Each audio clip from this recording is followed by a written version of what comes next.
Doncs estem amb la meitat de Tot Jugar i, bueno, explica'ns una mica què presenteu en aquest DAO i tot el que ofereix Tot Jugar.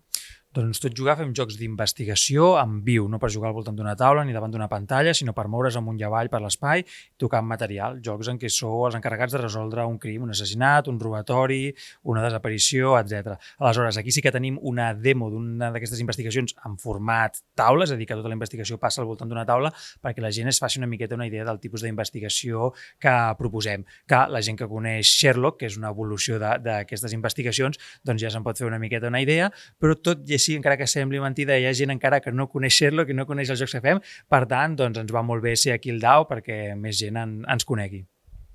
Què ha suposat fer el joc de Sherlock per vosaltres? Jo encara no m'ho crec, a vegades, quan veig les xifres dels casos que s'han venut i dels idiomes en els que s'ha traduït, és un gran orgull. Ens ha servit també perquè més gent ens conegui, no? Perquè dins del sector dels jocs de taula potser hi havia gent que no ens coneixia i arran de conèixer Sherlock ha conegut les altres coses que fem i després això, una gran satisfacció. Al cap i a la fi, quan nosaltres vam començar a Tot Jugar, no sabíem molt bé el que fèiem, no sabíem si sortiria bé o no, i de cop i volta quan tens èxits així, ara estem a punt de fer 10 anys, que també és un èxit, però quan fem Sherlock i veus que la cosa funciona tan bé, dius, ostres, doncs ha valgut la pena tot l'esforç per arribar fins aquí. Cap a qui s'adrecen les vostres activitats? Doncs cap a tothom. Realment nosaltres quan vam començar ens vam posar el nom de Tot Jugar perquè el que volíem era que tot el que tingués a veure amb el que fèiem fos jugar. Aleshores, tenim activitats per a escoles i per instituts, tenim activitats per a empreses, fem moltes activitats pel públic general, que al final a vegades hi ha gent que ens diu no, feu activitats per turistes, no tinc cap problema en que un turista vingui a jugar, però tampoc vull que sigui el meu públic principal, volem que també que jugui la gent d'aquí, no? Per això tots els nostres jocs estan en català i alguns d'ells els hem traduït al castellà o algun l'hem traduït també a l'anglès per arribar a més públic, però sobretot el nostre públic és el públic de Barcelona i de Catalunya, ens movem per tot, i a vegades hi ha gent que diu aneu fora de Barcelona i tant, recorrem tot Catalunya sempre que hi hagi gent que tingui interès en jugar. A l'estiu quan fem festes majors hem fet festes majors per tot Catalunya, que també és un altre del públic que tenim, no? Moltes vegades les nostres activitats formen part de catàlegs de festes majors o de centres cívics. Ara per Nadal, aquests dies de festius entre Nadal, doncs fem també activitats amb ajuntaments.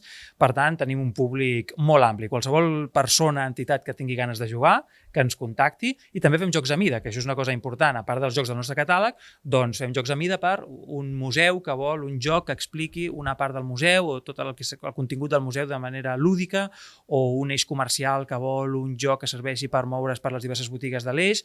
Per tant, també creem activitats per a mida d'un client que vulgui utilitzar el joc com a eina de transmetre coneixement, de generar dinàmiques, etc. I tornant als Sherlocks, quins són els pròxims Sherlocks, si es poden avançar? Això sí.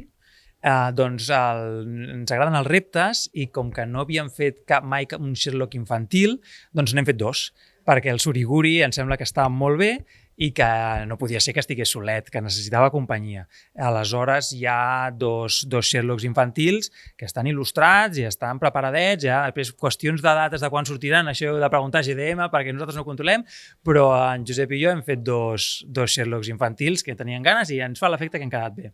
I heu tret el Justice, explica'ns una mica de què va i com us va sorgir la idea també. En aquest cas la idea és del Pac Gallego, l'editor de GDM, i ens va dir, tinc una idea de fer un joc de judici amb aquesta mecànica, voleu fer una història? I nosaltres vam dir, doncs vinga, som-hi. I, lògicament, mentre fèiem la història també es anaven produint canvis en la mecànica perquè es veien coses que potser funcionarien millor, tal i qual. Per tant, la idea és d'ell.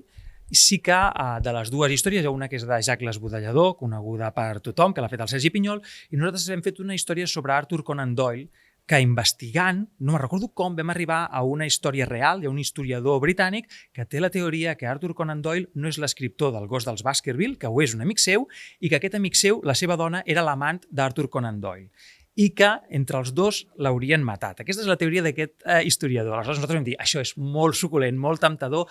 Aleshores hem fet una història que conté ficció, però que està basada en tota aquesta teoria d'aquest historiador britànic. Doncs, bueno, us acabem de desitjar molta sort pel que queda del DAO, Martí, i ens veiem a la propera. Moltes gràcies.